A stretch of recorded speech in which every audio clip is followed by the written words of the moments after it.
ഏറ്റവും പ്രിയപ്പെട്ടതായിട്ടുള്ള ഓർമ്മ എന്ന് വെച്ചാൽ നമ്മളെ തറവാട്ടിൽ എല്ലാവരും കൂടി. ഹലോ ഗഡീസ്, ഇന്ന് റമദാന്റെ 8ാമത്തെ രാത്രി ഓർമ്മകളിൽ റമദാനിൽ ഇന്ന് നമ്മളോടൊപ്പം ഉള്ളത് ഖത്തറിലെ സുഹൃത്തുക്കളായ ഹാഷിറും മുദാസിറും അവരുടെ കുടുംബത്തോടൊപ്പം. എൻ്റെ പേര് ഫർഹാന, എൻ്റെ സ്ഥലം കണ്ണൂരാണ്, കണ്ണൂർ പഴങ്ങാടി.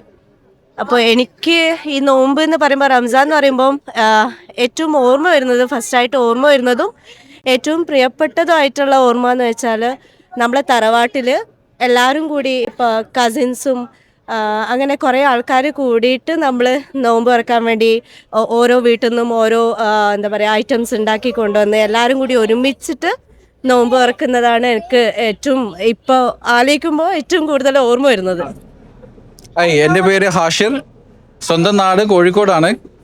റമദാനെ പറഞ്ഞു തുടങ്ങുമ്പോൾ സത്യത്തിൽ ആദ്യം ഓർമ്മയിൽ വരുന്നത്, അറിയാലോ, കോഴിക്കോട്ടുകാർ കൂടുതലും ഭക്ഷണപ്രിയരാണ്, സൽക്കാര പ്രിയരുമാണ്. അപ്പം നോമ്പിനെ കുറിച്ച് പറഞ്ഞു തുടങ്ങുമ്പോൾ ആദ്യം ഓർമ്മ വരുന്നത് നമ്മളുടെ മിഠായിത്തെരു, അല്ലെങ്കിൽ കോഴിക്കോട് ബീച്ചിനോടനുബന്ധിച്ചുള്ള ഇതുപോലെ നമ്മൾ ഖത്തറിൽ കാണുന്ന പോലെയല്ല, നാട്ടിൽ ഇതുമായിട്ട് ഒരുപാട് വ്യത്യാസമുണ്ട്. എങ്കിലും വഴിയോര കച്ചവടങ്ങളും ഇതുപോലെ നമ്മൾ ഭക്ഷണം കഴിക്കാൻ പോകുന്നതും സുഹൃത്തുക്കളായിട്ടുള്ള കൂട്ടായ്മകളും അതെല്ലാമാണ് ആദ്യം മനസ്സിലോട്ട് ഓർമ്മ വരുന്നത്.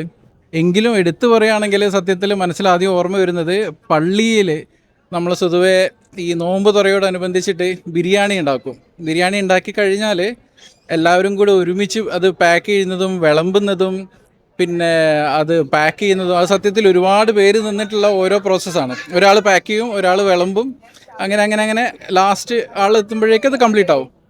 അപ്പോൾ അതിലുണ്ടാകുന്ന കുറേ തമാശകൾ, കൂട്ടായ്മകൾ, സംസാരങ്ങൾ, അതൊക്കെയാണ് ഫസ്റ്റ് ഓർമ്മയിൽ വരുന്നത്. അതും പുറമേൽ നിന്ന് ഒരുപാട് പേര് ഭക്ഷണം കഴിക്കാൻ വരുന്നു, അവർക്ക് ഭക്ഷണം കൊടുക്കുന്നതും, ഇതൊക്കെയാണ് ആദ്യം എൻ്റെ ഓർമ്മയിൽ വരുന്ന ഓർമ്മ. എൻ്റെ പേര് മുദസ്സിർ.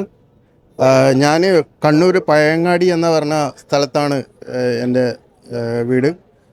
അപ്പോൾ കണ്ണൂരിൽ നിങ്ങൾക്ക് എല്ലാവർക്കും അറിയുന്നുണ്ടാവും, കണ്ണൂരിലെ റംസാനിൽ ഉണ്ടാകുന്ന ഈ സെറ്റപ്പ് ഭയങ്കര വിശാലമായൊരു സെറ്റപ്പാണ്.